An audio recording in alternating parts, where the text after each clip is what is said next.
मधुरा ऐक ना, बोला की. अगं आपल्या बहिणींसाठी ईस्ट बिस्ट न वापरता गार्लिक ब्रेड कर ना.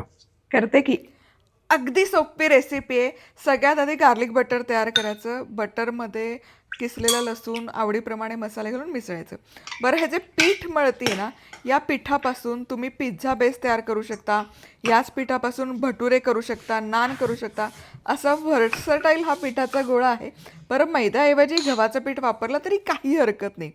सविस्तर रेसिपी हवी असेल की हा गार्लिक ब्रेड कढईत कसा बेक करायचा, तर गार्लिक ब्रेड बाय मधुराज रेसिपी यूट्यूबवर सर्च करा, बघायला मिळेल. आपल्या नवीन चॅनलवर आहे मधुराज रेसिपी, फूडीवर जाऊन नक्की चेक करा. सबस्क्राईब देखील करा आणि मराठीला अजून सबस्क्राईब केलं नसेल तर पटकन सबस्क्राईब करा.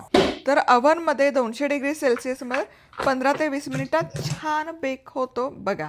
आहा हा, आहा काय मस्त चीजी झाला आहे. आहा क्या बात है.